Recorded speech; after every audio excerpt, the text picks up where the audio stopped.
Saudara, pemerintah terus mendorong percepatan kendaraan listrik di Indonesia, tapi di lapangan kebijakan pajak justru sempat memunculkan kebingungan. Muncul aturan untuk mengenakan pajak dan di sisi lain muncul surat edaran insentif dari kepala daerah. Lalu sebenarnya mau dibawa kemana arah kebijakan ini? Hari ini kita akan bahas pro dan kontranya bersama dua narasumber, Bapak Arwani Hidayat yang merupakan Ketua Umum Komunitas Mobil Elektrik Indonesia Koleksi, dan Kukuh Kumara, Sekjen Gaikindo yang tersambung melalui sambungan Zoom. Selamat siang Bapak-Bapak. Selamat siang. Baik, saya akan ke Pak Kukuh lebih dulu. Pak Kukuh, bagaimana Anda melihat ini, respon Anda melihat ini mobil listrik kalau terkena pajak? Jadi kalau dilihat dari pajaknya, ini kan kendaraan tadi juga disinggung oleh Gubernur DKI maupun Gubernur Jawa Barat ya. Ini masalah fairness. Kendaraan ini pakai jalan bukan? Nah, kalau pakai jalan memang ini juga harus disamakan. Karena kendaraan lain juga pakai jalan sehingga kena pajak kendaraan bermotor. Itu satu sisi. Di sisi lain kalau mau dikenakan itu dasarnya apa? Apakah karena emisinya atau yang lain? Di Indonesia ini pernah ada aturan yang dibuat bahwa pajak kendaraan bermotor itu didasarkan pada emisi gas buangnya. Semakin rendah gas buangnya, itu semakin rendah pajaknya. Nah, ini era baru, electric vehicles, upaya untuk mengurangi penggunaan energi fosil. Nah, masalahnya mobil listrik ini bukan satu-satunya. Kita punya yang lain, ada hybrid electric vehicle, ada plug-in hybrid electric vehicle, dan kemudian peta jalan yang ada, itu adalah multi-pathway. Jadi, electric vehicle iya, plug-in hybrid iya, dan juga ada kendaraan yang menggunakan bahan bakar baru terbarukan, menggunakan etanol dan juga menggunakan biodiesel. Jadi macam-macam tergantung dari jenis kendaraannya seperti apa. Tapi pengenaan pajak tadi karena mereka juga menggunakan jalan itu adalah fasilitas umum. Tadi disinggung oleh Gubernur Jawa Barat, aspalnya kan juga perlu diperbaiki. Nah, ini juga perlu pemahaman juga bahwa electric vehicle untuk ukuran yang sama atau setara dengan mobil yang lainnya yang internal combustion engine itu beratnya pasti lebih berat untuk electric vehicle, sehingga potensi untuk merusak jalannya itu juga lebih tinggi. Itu yang harus kita lihat. Jadi ini masalah asas keadilan. Itu baik, Mas Bidi. Baik Pak Kukuh, tapi kalau benar nggak ada semacam masih ada kebingungan karena ada kebijakan pajak, tapi kemudian kemarin Kemendagri juga menerbitkan surat edaran mengenai insentif untuk pengguna mobil listrik. Anda melihatnya seperti apa? Jadi begini, kebijakan-kebijakan yang terkait dengan satu kendaraan bermotor dan juga industrinya itu sebaiknya menggunakan punya pemahaman atau punya kajian yang sangat mendalam. Jangan gerusa-gerusu langsung dikeluarin kemudian dikonter lagi. Dampaknya adalah pada industri ini. Tren industri kendaraan listrik itu sedang meningkat. Tadi angkanya udah jelas ya. Adopsinya cukup bagus, bahwa sampai dengan bulan Maret ini itu rasionya sudah bagus, sekitar 15% ya. Kalau NEV-nya, New Energy Vehicles yang termasuk hybrid, itu hampir sudah 24-25%-an. Nah, kemudian muncul kebijakan baru ini. Masyarakat menjadi ragu, tadi disampaikan ya, bahwa ini yang mana, angkanya berapa dan sebagainya. Apa yang terjadi adalah kemudian di tengah industri yang sedang tertekan, juga daya beli masyarakat yang juga tertekan bertahun-tahun ini, itu menjadi ragu lagi berapa yang harus dibayar. Dan itu dampaknya adalah kemudian konsumen menunda pembeliannya sampai ada kejelasan. Nah, kalau ini mereka ngerem, maka trennya akan terganggu lagi, industrinya terganggu lagi. Kita ingin recover cukup berat, karena di tahun lalu itu kita sudah dikalahkan oleh Malaysia. Biasanya industri kendaraan bermotor Indonesia itu unggul di ASEAN. Namun tahun lalu kita dikalahkan dengan Malaysia dengan total penjualan domestiknya. Mereka mencapai 820.000, Indonesia tinggal 803. Ini yang kita tidak ingin berlanjut.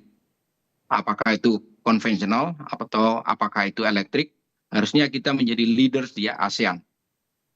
Berarti memang harus ada kejelasan ya Pak Kukuh soal aturan pajak ini?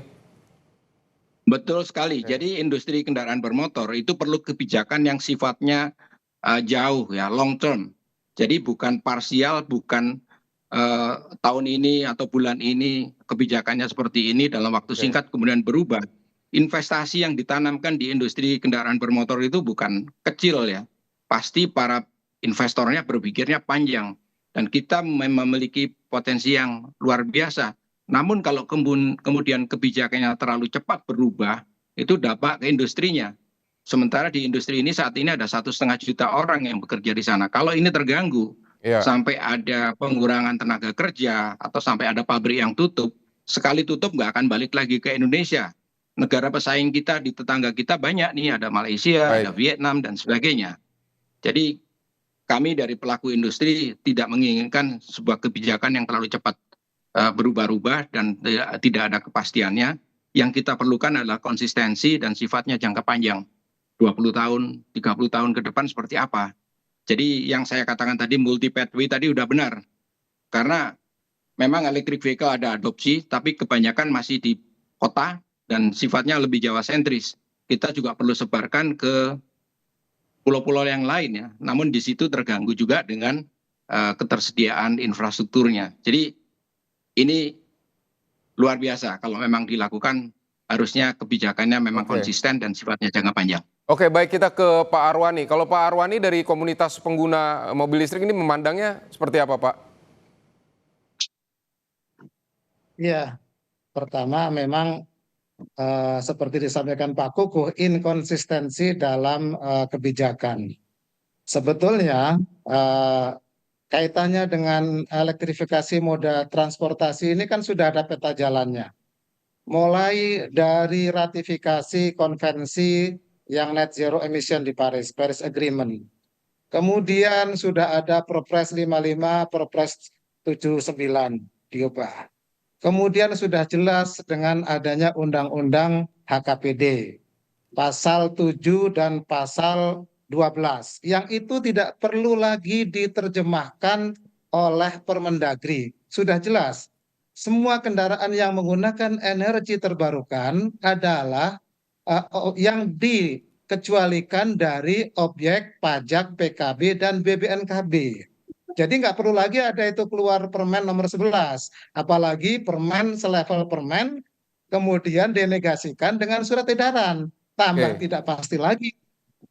Jadi itu. Kemudian di dalam Undang-Undang RPJMN juga sudah ada peta jalannya. 10 tahun ke depan itu elektrifikasi maunya seperti apa. Kemudian ada PP yang mengatur tentang peta jalan elektrifikasi moda transportasi. Nah, semua ini kalau diikuti oleh para pemangku kepentingan, tidak saling salib, tidak saling sliding, saya yakin itu akan berjalan sesuai dengan jalur yang sudah direncanakan. Jadi bagi kami sebetulnya kita berpegang saja pada undang-undang yang ada saat ini. Jangan kemudian diterjemahkan dengan peraturan yang lebih rendah, yang kemudian peraturan itu menimbulkan tidak kepastian. tidak pasti. Bagi kawan-kawan, ya, bagi kawan-kawan yang sudah punya mobil listrik pun bertanya-tanya, ini maunya apa sih? Kami sudah eh, berjuang demi ini, kita beli mobil dengan harga yang lebih mahal, dan kemudian calon-calon para pembeli mobil listrik pun sama, yang akan beralih dari mobil ICE ke mobil listrik juga menanyakan hal yang sama.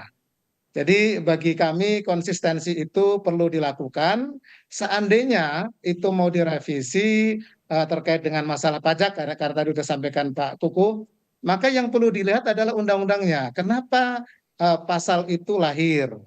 Itu. Jadi karena ini memang multisektor yang perlu dibicarakan, ada ketahanan energi, kemudian ada penciptaan lingkungan yang lebih baik, kemudian subsidi BBM yang dihemat sebegitu besar, dan lain sebagainya yang itu semua terkristalisasi dalam pasal-pasal di Undang-Undang HKPD pasal 7 dan pasal 12.